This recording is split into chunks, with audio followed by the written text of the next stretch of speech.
Mon Seigneur et mon Dieu, je crois fermement que tu es ici, que tu me vois et que tu m'entends. Je t'adore de tout mon cœur, ô Seigneur. Je te demande pardon de tous mes péchés, la grâce de faire, à ce moment-ci, un bon moment de prière. Ma Mère Immaculée, Saint Joseph, mon Père et Seigneur. Mon ange gardien, intercédez pour moi. En suivant l'Évangile d'aujourd'hui, il y a une phrase qui nous fait réfléchir.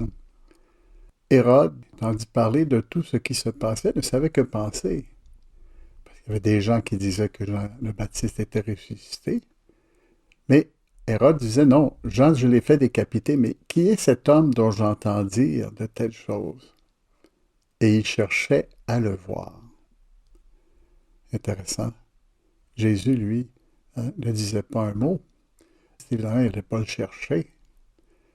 Parce qu'il y avait du sang sur les mains, parce qu'il était très loin des dispositions d'un bon croyant. Jésus, tu attends de nous, tes disciples, que nous soyons ardents à exercer la foi et que nous te cherchions parce que tu es le Fils du Père qui nous amène à la vie éternelle. Tu as les paroles de la vie éternelle, disait Saint Pierre, comme on est loin. Quand on entend Hérode dire « Cet homme dont j'entends dire de telles choses, qui est-il? » Il était curieux. Hérode était curieux. Il cherchait à le voir. Une des questions qu'on peut se poser, c'est que Hérode se demandait si Jean-Baptiste était ressuscité et qu'il était revenu le hanter, finir son ouvrage, pour ainsi dire.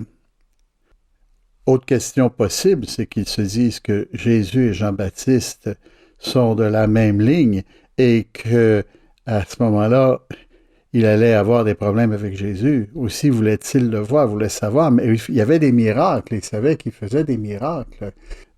Il cherchait à le voir. C'est bien qu'il cherche à le voir, il aurait pu chercher à le voir pour trouver la sagesse, se mettre du côté du Seigneur plutôt que de le voir comme celui qui allait lui enlever le trône. Mais son âme tordue était perplexe. Alors il voulait voir Jésus, il cherchait à le voir parce qu'il faisait des miracles. Si on lit plus tard dans l'Évangile de Saint Luc, chapitre 23, Hérode aura la chance de rencontrer Jésus. Lorsque Hérode vit Jésus, il en eut une grande joie, car depuis longtemps il désirait le voir à cause de ce qu'il avait entendu dire de lui, et il espérait qu'il le verrait faire quelques miracles. Il lui posa beaucoup de questions, mais Jésus ne lui répondait rien. Hérode le traita avec mépris et le renvoya à Pilate. Vous voyez, il voulait le voir, mais est-ce qu'il voulait le voir pour les bonnes raisons? Seigneur, est-ce que ça ne nous arrive pas des fois d'essayer de... C'est ça, on est curieux de savoir des choses sur l'Église. On écoute n'importe quoi sur la situation de l'Église. Il y a beaucoup de gens mal informés qui vont parler de l'Église en déformant la réalité, en nous amenant de façon négative, nous faire voir seulement des aspects de certains hommes d'Église qui sont réellement pas dans la ligne de Jésus.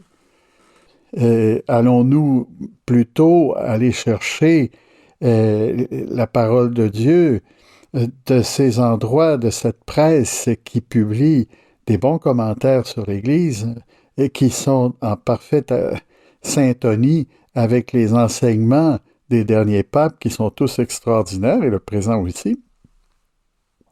Quelle est notre curiosité par rapport à Jésus? Est-ce que nous aussi, on voudrait le voir faire des miracles? Des fois, il y a des gens qui disent, bon, le Christ va revenir, c'est la fin des temps, etc. Cherchons-nous des choses spéciales quand nous pensons à Jésus, quand nous pensons à l'Église? Je dirais, par rapport à Jésus, c'est pas un gros problème, parce que Jésus est comme il est.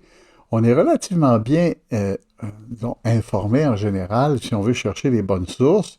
Catéchisme de l'Église catholique, UCAT, certains sites d'organisations religieuses sérieuses, ça nous aide beaucoup, il n'y a pas de soin.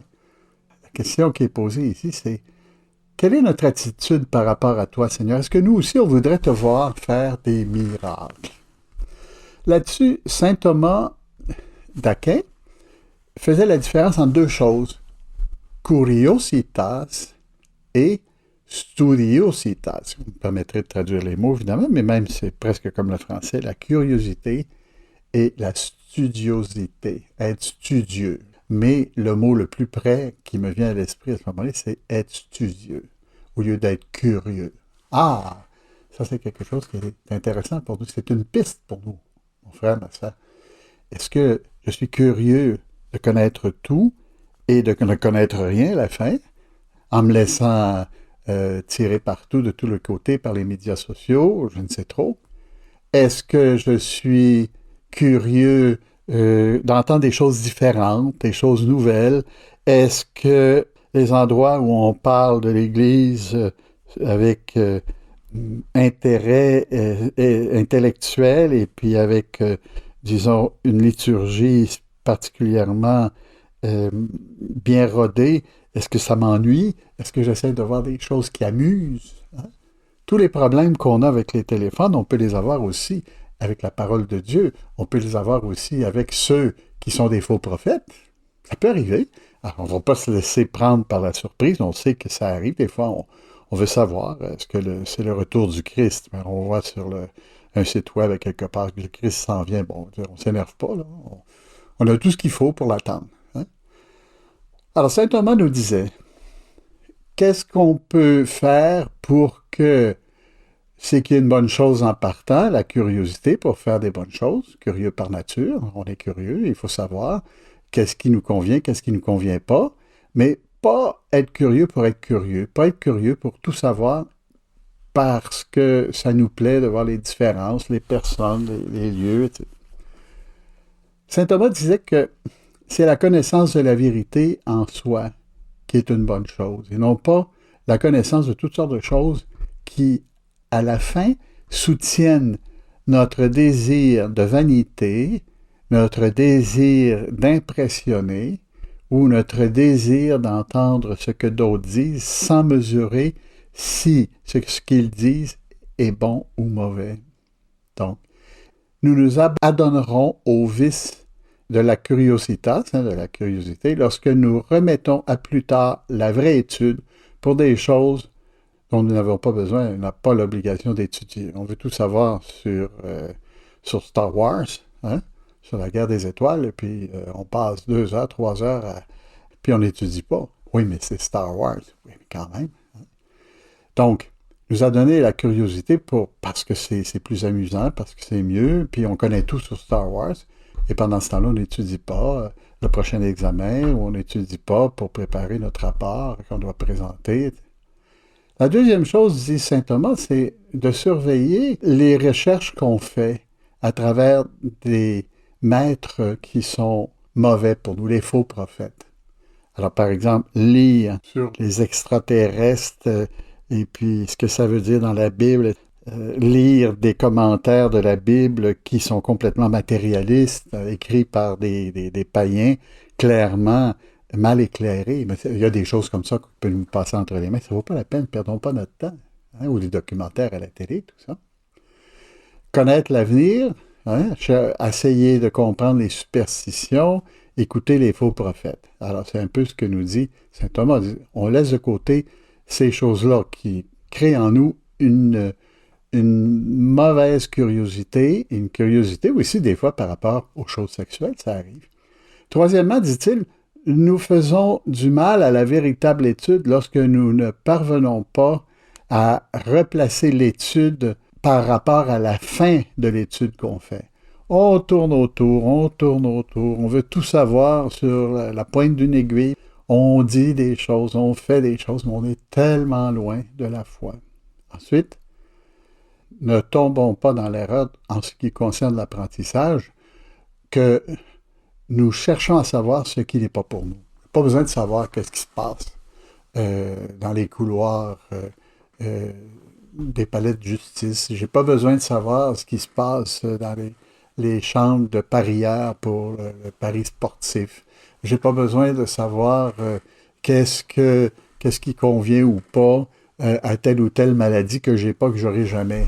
Pas besoin de rentrer dans des affaires qui n'ont pas d'intérêt pour moi. La studiosité, ça oui. Hein? La studiosité. Alors, que devons-nous faire? Nous devons chercher la vertu de la studiosité. En un mot clair, la vertu de l'étude. Nous devons savourer et aimer notre recherche de la vérité en gardant à l'esprit que la vérité nous conduit toujours à Dieu. La vérité, elle s'impose d'elle-même. Et à ce moment-là, elle nous dirige vers la fin. Et ça, c'est la bonne curiosité. Imaginez le Christ pour Hérode. Rien à voir avec ça, mais pas du tout. Hérode voulait le voir faire un miracle. Vous voyez, c'est du superflu. Alors, Seigneur, fait que j'apprenne à avoir une âme juste dans ce que j'entreprends et à ne pas vouloir savoir tout sur rien, mais plutôt un petit peu sur tout, ce qui me convient à moi dans ma situation pour que je puisse mieux te servir et savoir écouter ceux qui peuvent m'aider. C'est la grâce que nous demandons, Seigneur, en terminant. Au nom du Père et du Fils et du Saint-Esprit.